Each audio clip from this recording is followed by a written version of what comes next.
오늘 글을 찾다 보니까 이제 보이는 글 몇 개를 캡처해 봤는데요. 비싸면 비싼 이유가 있고 싸면 좋은 건 없다. 이제 그거는 이제 같은 공장이 아닌 것끼리 비교했을 때 얘기죠. 아니, 같은 공장 제품을 비교하는데 이유가 있나요? 싸고 비싸고가? 그치, 남겨먹는 그 차이지. 그러니까 이 댓글을 누가 그 같은 공장 제품인데 왜 가격 차이가 나느냐 판매자마다, 이거에 대한 댓글이라고 누가 적으셨더라고요. 같은 공장이면 같은 거죠, 당연히 품질이. 그럼 싼 거 사는 게 맞죠. 이런 분들 때문에, 이런 분들 덕에 그 비싸게 파시는 분들이 먹고 사는 거예요. 이런 글들도 보이는데요. 해온 박스 얘기죠.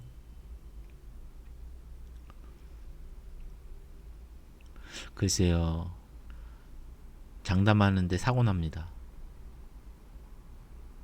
사고 안 나면 그게 사고예요.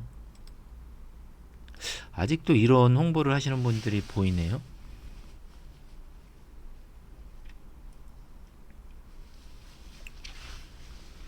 근데 이분 사이트를 보면 가방, 신발, 그냥 오만 모든 게 다 있어요. 다 본인이 만든대요. 뭐 누군가는 넘어오니까 이런 이렇게 홍보를 하시겠죠.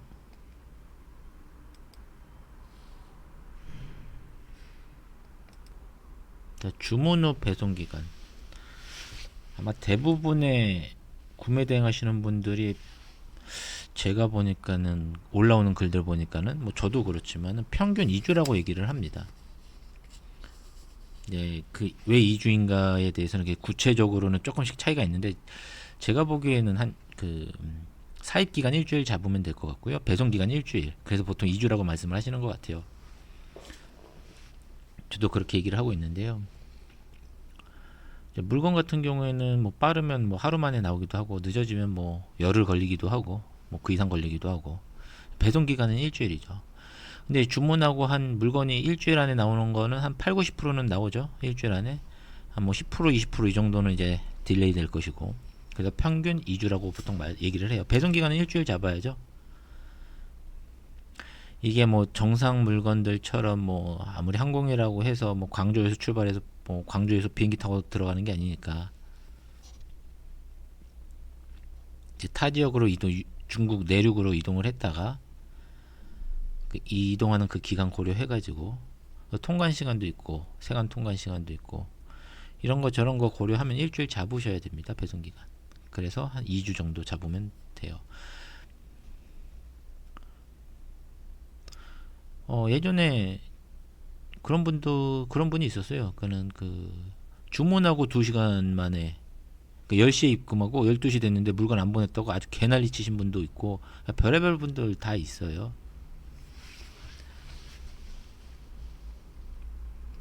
이게 이제 쿠팡이 아니거든요. 그런 거를 알고 이렇게 진행을 하셔야 돼요. 저 같은 경우에는 뭔 얘기를 하더라도 그냥 2주라고 얘기를 합니다. 재고가 있든 없든 무조건 2주. 왜냐하면 예측을 할 수가 없어요. 재고가 있다고 해도 막상 주문하면 재고가 없는 경우도 빈번하고, 내일 나와 라고 해도 뭐 열흘 뒤에 나오는 경우도 빈번하고, 없다라고 했다가도 내일 나오는 경우도 빈번하고, 뭐 배송 기간도 뭐 들쑥날쑥하고 하기 때문에 정확하게 얼마나 걸리느냐, 이거에 대해 답변을 한다? 말이 안 되는 거거든요. 그래서 일반적인 평균적인 수치를 그냥 얘기를 드리고 있어요. 그냥 2주. 경우에 따라 늦어질 수 있다. 그렇기 때문에 뭐 지금 주문하고 뭐 내일부터 언제 와요, 모레 또 언제 와요, 이렇게 물어보시면 아마 판매하신 분은 귀찮을 겁니다. 한 일주일 정도는 기다려 줘야 돼요. 한 일주일 정도 기다려 줬다가 물건 나왔냐 안 나왔냐 확인하시고, 이렇게 해야지 막 3일 4일 만에. 왜냐하면 본인이 물건 갖고 있는 게 아닌데. 그럼 매장에다 물어보겠죠. 그럼 매장에다가 물어보면 매장이 뭐라고 할까요? 매일 듣는 얘기예요. 저도 매장에다가, 야 이거 언제 나와라고 하면은, 이게 한 일주일이 안 됐으면은 매장들이 거의 패턴이 정해져 있어요. 정답이 답변하는 게, 너 언제 주문했어? 왜냐면은 물건이 2, 3일밖에 안 됐는데 주문한 지 왜 이렇게 보채냐 이거죠. 항상 나오는 그 패턴에 그 기간이 있는 건데.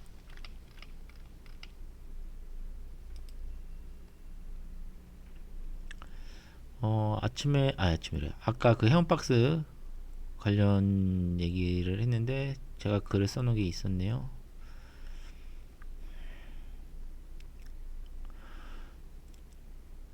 저는 헤엄박스를 안 보내죠. 이제는 보내야 되는 상황이 온다 해도 저는 헤엄박스를 할 것 같으면 안 하고 말 거예요. 왜냐? 헤엄박스에 대해서 저는 아니까는요. 이게 예전 뉴스인데요. 한번 볼까요?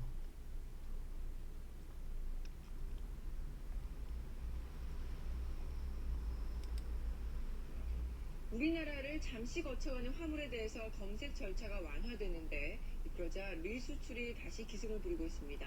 폐기 처분의 휴대전화 부품도 이른바 짝퉁 휴대전화를 만들기 위해서 중국으로 밀수출되고 있습니다. 김용민 기자.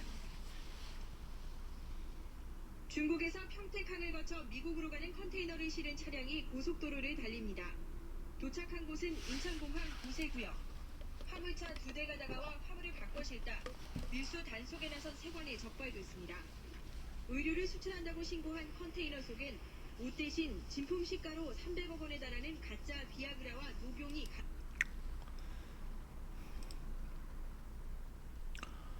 저게 2008년도 뉴스거든요.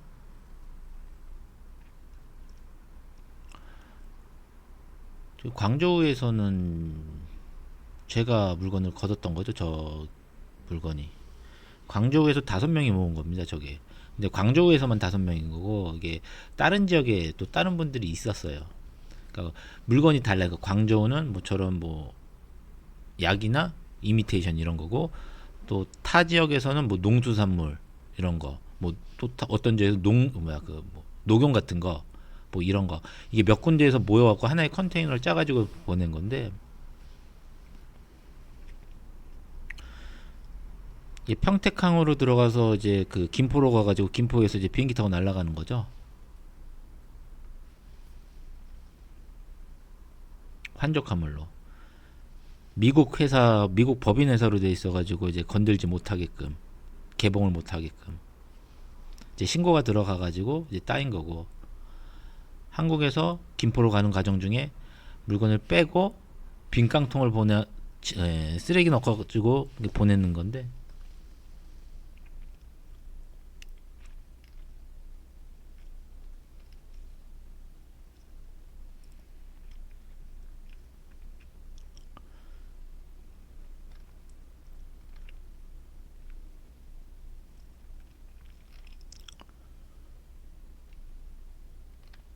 헤엄박스가 이제 찜찜하다라고 말씀드리는 이유가 이게 구조를 모르시니까는 이 구조가 일단 보상이 없어요. 헤엄박스는요. 이제 헤엄박스가 왜 보상이 있는데 왜 없냐라고 하시겠지만은 실질적으로 물건을 보내주는 사람은 보상을 하지 않아요. 그럼 누가 보상을 하느냐? 중간에 껴있는 사람이 보상을 해준다고 그래요. 핸들링하는 사람이. 근데 실체가 있는 거는 물건을 보내주는 사람이죠. 이 사람은 사무실을 가지고 있고 이게 돈이 있고 한데 이 사람은 책임을 안 지죠. 실체가 없는 중간에 핸들링하는 업자들, 돈도 없고 뭐 사무실도 없고 물건만 걷는 이 사람들이 보상 얘기를 꺼내고 있는 거거든요. 그러니까 얘들이 도망가면은 끝인 거죠. 그럼 이들이 보상을 해줄 능력이 있느냐? 없죠. 이 헤엄박스 물류비가 박스 하나당 70에서 한 130만 원에 지금 형성이 돼 있어요.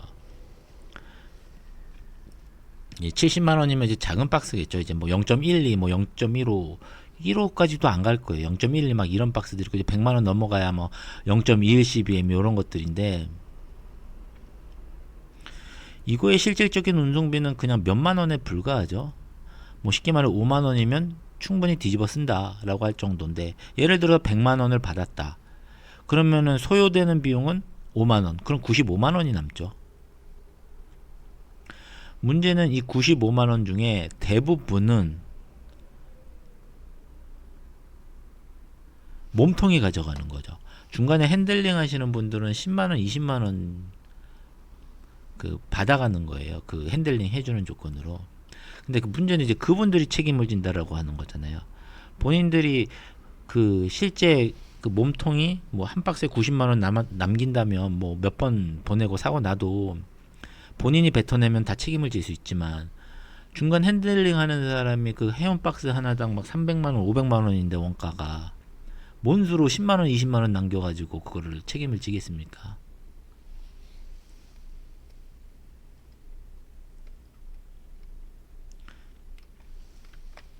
그래서 항상 꼬리 자르기 사고가 나면 무조건 사고는 나는 거고 꼬리 자르기에 들어가기 때문에 그리고 한번 물리게 되면은요 계속 물리게 돼 있어요. 이 구조를 알면은요. 아마 제가 나중에 또 적어 놓은 게 있는데 회원박스 같은 경우에는 이제 보상을 해준다고 얘기를 하죠. 뭐 최소한 물류비 보상이라도 해준다고 얘기는 해요. 그러니까는 물류비가 100만 원짜리다라고 하면 사고가 나면은 100만 원 사고 났으니까 물류비를 안 받죠. 물류비를 안 받고 이제 보상이라고 해서 100만 원을 주는 거죠.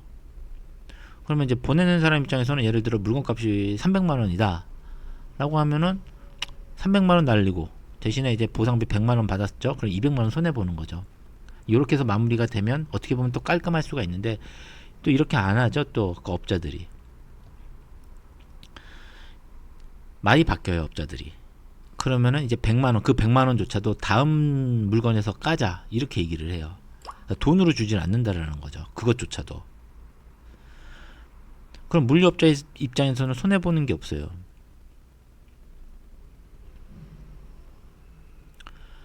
뭐 앞서 말했지만은 뭐 그 원가가 없어요. 원가가 박스 원가가 해봐야 뭐 5만 원도 안 하는 건데 그거. 그러면 다음 박스에서 공짜로 보내줄게도 아니에요. 다음 박스 나갈 때 한 번에는 못 가고 50만 원 까자. 두 번에는 한 박스 사고 나면 두 번에 걸쳐서 50만 원, 50만 원 까자. 그러니까 한 번 보낼 때 50만 원만 내. 50만 원 까줄 테니까. 100만 원짜리 박스니까 물류비가. 그러면 50만 원 받았어. 이게 들어간다라고 치면 그래도 원가 5만 원 빼면 45만 원 남는 거죠. 자, 이거는 이제 그 중간에 핸들링하는 업자하고 몸통하고의 이제 그거는 둘이 알아서 쇼부볼 문제인데 보내는 사람 입장에서 봤을 때는 그런 구조인 거죠. 물류회사 입장에서는 손해 보는 게 하나도 없어요. 사고가 나도 이득이에요.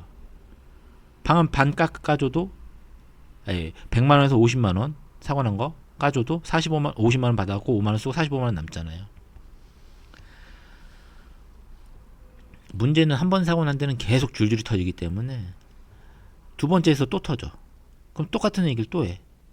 그러면은 기존에 100만 원 잡혀 있는 거 킵해 놓은 거 다음 거 또 터졌어. 한 박스. 그럼 또 100만 원이야. 그 200만 원. 그다음에 또 보내. 그럼 또 300만 원.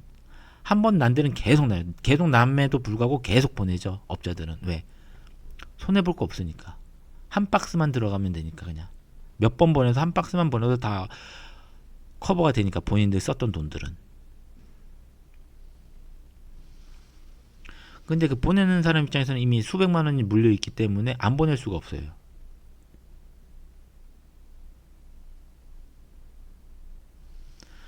그런 식으로 터진 데다가 또 보내서 또 터지고 또 보내 또 터지고 이래서 수천만 원씩 물리는 분들 많이 봤어요. 그리고 나서 이제 막판에 도망가는 거죠. 이제 업자들은.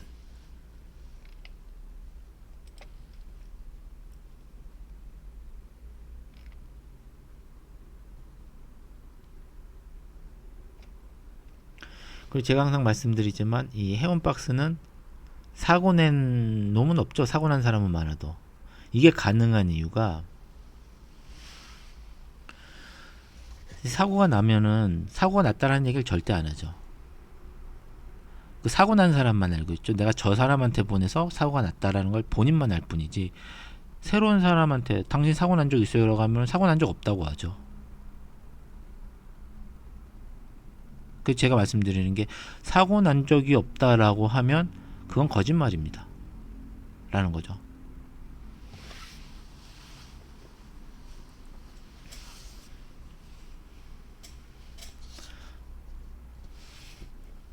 제가 예전에 아시는 분이 이제 다른 데다 보냈다가 이제 사고가 났어요. 이제 저는 이제 물건을 보내는 사람도 알고 보내주는 사람도 알고 있었어요. 제가 전화를 해가지고 물어봤어요. 이분 손님 중에 있죠, 그분. 있대요. 그분 물건 사고 나지 않았나요? 그 전부터 물어봤어요. 사고 난 적 없느냐, 있느냐가 없대요. 그러면 제가 그 손님 중에 그분 아시죠? 안 돼요. 그분 물건 사고 났잖아요. 안 났대요. 물류비 보상해주기로 했다고 하던데, 자긴 그런 말을 한 적이 없대요. 왜 그분이 그런 말을 하는지 모르겠대요. 이런 식으로 우겨요. 뻔한 것조차도.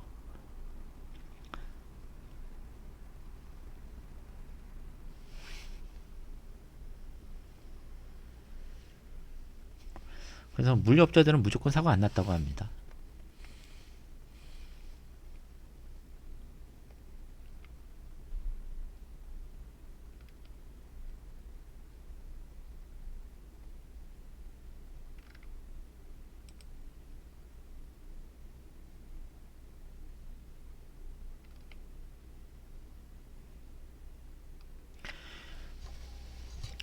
이 물건을 걷는 분들이 교포분들이죠. 예전에는 한국분들이었다가 사고가 많이 나니까는 교포분들로 다 바뀌었어요. 왜냐면 도망가기가 용이하니까는 교포분들은 일단 뭐 교포여서가 아니라 중국인이다 보니까는 한국인이 중국인을 잡을 수는 없잖아요.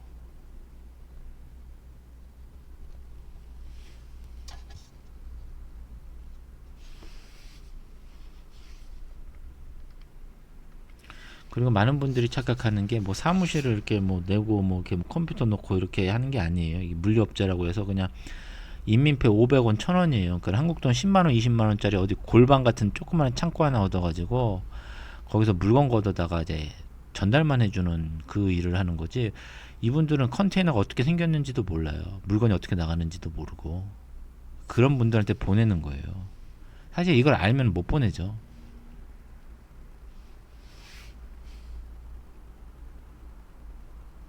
제가 말 전에도 얘기했지만, 그리고 이거 물건을 걷는 분들 번호는 다 따로 있어요.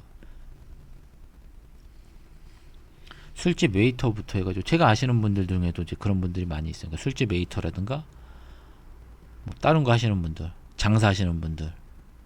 그러니까 물류하고는 상관이 없는 거예요. 그냥 알바 개념으로 하시는 거죠. 이제 물류 회사 끼고 물건 갖다 주는 조건으로 얼마 받는 10만원 20만원 한국 돈은 10만원 20만원 받는 걸로 해가지고 물류회사가 직접 나서지는 않죠. 왜냐면 꼬리를 잘라야 되니까 사고 나면은.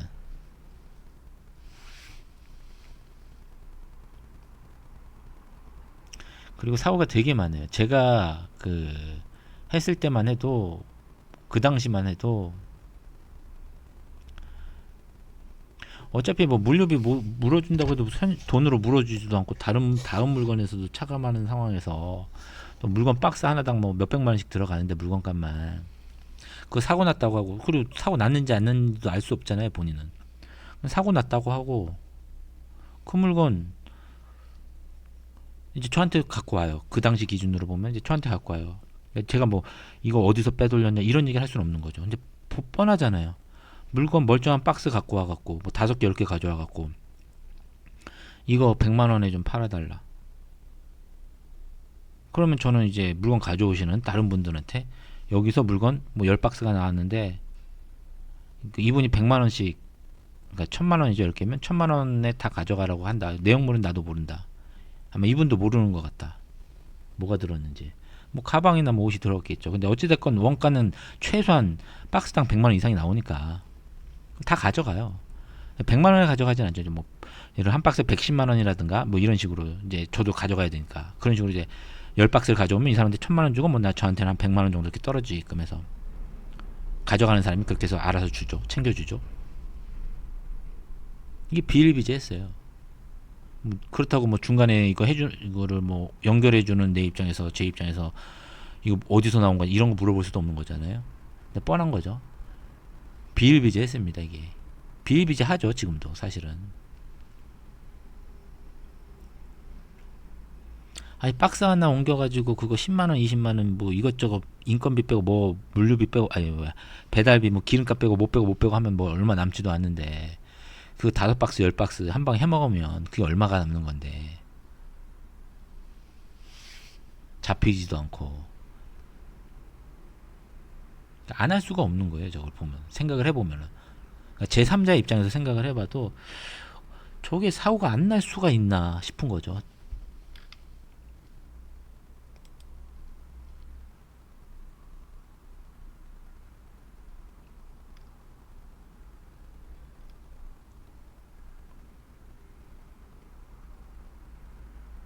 그리고 어차피 사고가 나도 또 보낸다는 걸 알아요. 그들도 사고 났다고 안 보낼 건가? 그러니까 웃긴 거예요 이게. 그래서 저는 이제 제가 예전에는 그 당시에는 물건을 걷는 입장이었지만 뭐 지금 그때 이제 어느 순간 제가 그걸 청산을 하고 판매만 하는데 저는 이제 해운박스를 보내야 되는 상황이 오면 안 하고 말지 차라리 이거를 해운박스로는 보내지 않는다라는 게 제 생각인 거죠. 내가 뻔히 아니까 그 구조를 내가 해왔었으니까.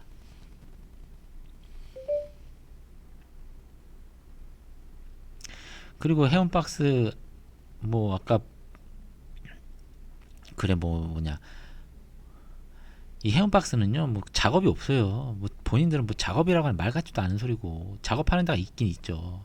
드물어요. 그런 작업하는 데는 작업한다는 얘기도 하지도 않고 나한테 내가 나한테 기회도 없어요. 그런 거는 그냥 묻지마 박스기 때문에 다들.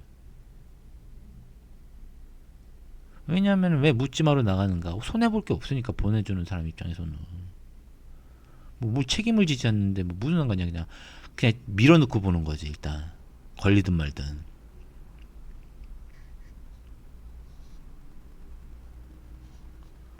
그리고 이제 보내보신 분들은 알 거예요. 막 이게 물건이 나갔는데 뭐 이런저런 오만 갖가지 이유를 다 대면서 지연을 시키죠. 그러니까 위험해서 못 들어. 결론은 위험해서 못 들어간다. 기다린다. 근데 돌려주지는 않아요 물건을. 왜냐하면은 이게 어디로 산동성에 가 있어도 한국 돈 2만 원이면 내려보낼 수가 있어요. 근데 2만 원이 없어서 안 돌려줄까요? 이걸 통관시키면 90만 원이 넘는데 그걸 돌려줄까요? 어떻게 해서든지 어차피 그리고 보내다가 사고 나도 알 바 아닌 거고 그렇기 때문에 그냥 조금만 틈만 있으면 일단 보내고 보는 거예요. 일단 사고 나면 알 바 아닌 거고 들어가면 90만 원 버는 건데 굳이 거꾸로 2만 원을 써가면서 돌려줄 필요가 있느냐 이거죠. 보내주는 사람 입장에서는. 근데 그 화주 입장에서는 그냥 안달이 나죠. 그냥 보내주던가 빨랑 보내주던가 아니면 돌려주던가 해야 되는데 돌려주지는 않고 그렇다고 결국 보냈는데 사고 나고.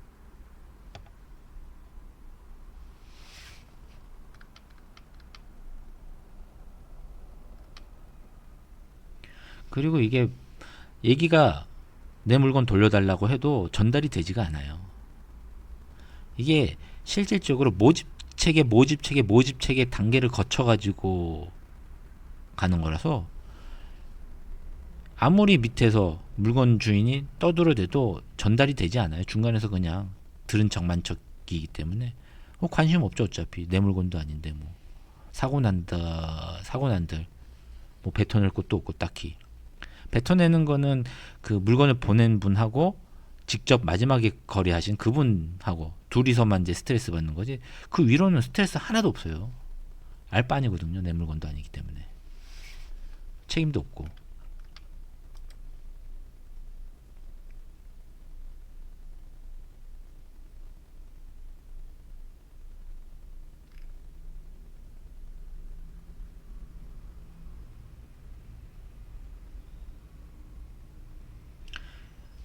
말씀드렸듯이 그거를 걷는 분들이 식당 서빙하고 술집 웨이터하고 다 그래요.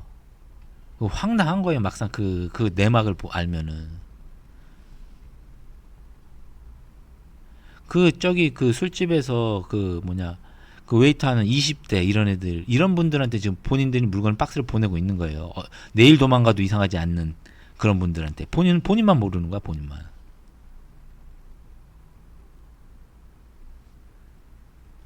그러니까 이 구조를 알면은 왜 그러면은 그 물류 실질적인 몸통들은 왜 이런 사람들을 고용을 하는가 꼬리 자르기 쉽거든요.